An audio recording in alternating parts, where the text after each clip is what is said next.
Bonjour à tous. Soyez la bienvenue à cette nouvelle session. On va voir quelques fonctions utiles pour la réalisation d'un dessin sur AutoCAD. On va commencer par exemple de réaliser un triangle, un triangle. On va utiliser par exemple l'accrochage objet. Donc pour fermer le triangle. Donc si maintenant cette fonction n'est pas activée, donc ici on a devant un problème, comment je peux faire déterminer l'extrémité de cette ligne, donc c'est simple. Donc on fait CTRL, j'appuie sur CTRL et aussi avec le bouton droit de la souris et je fais extrémité. Donc je peux, voilà, regarder maintenant, il a détecté AutoCAD l'extrémité de cette ligne. Ensuite,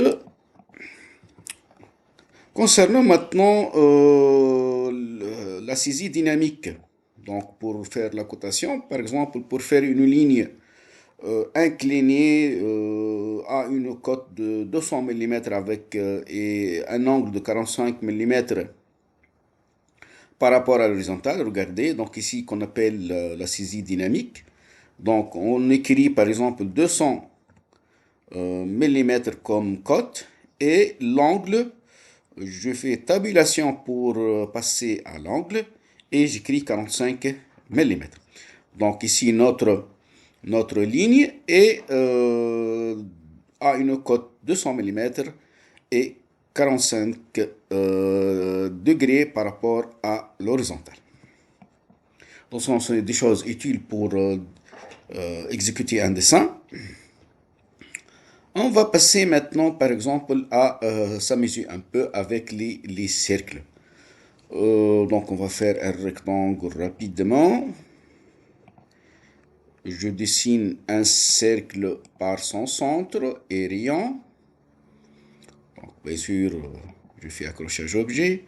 Par exemple, rayon 25, rayon 25 mm. Donc, on peut faire la même chose pour les trois sommets, mais on peut faire aussi copier. Donc, on va faire cette fonction. Donc, avec cette fonction, la fonction copier, copier. Je clique sur le cercle, je fais entrer. Et il m'a dit donc le point de déplacement de ce cercle, bien de ce cercle. Donc, on va passer au centre de ce cercle. Et je fais le déplacement ou bien le copiage de cet cercle. Maintenant, on a 4 cercles au sommet de cet rectangle. Donc, on va réaliser maintenant un cercle de 3 points. 3 points, donc on va prendre la tangente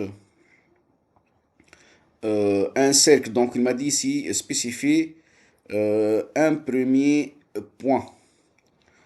Un premier point. Par exemple, ce point et ce troisième point. Donc, AutoCAD a réalisé donc cet cercle par trois points. Maintenant, on peut faire deux points de tangence rayon. On va prendre deux points de tangence, par exemple ce point et ce point de tangence avec le deuxième cercle. Et on va prendre par exemple un cercle de rayon 60 mm. Voilà donc notre cercle avec deux points seulement et un rayon. On va prendre maintenant trois points de tangence par exemple. Donc ici, il faut prendre trois points à chaque... donc trois points un point à chaque cercle. Donc ici c'est le premier point, ici c'est le deuxième, et ici c'est le troisième point. Donc ici c'est notre cercle et tangente à 3 points, mais le quatrième point est officiellement, donc doit être tangente. Voilà pour cette session. Merci pour votre attention.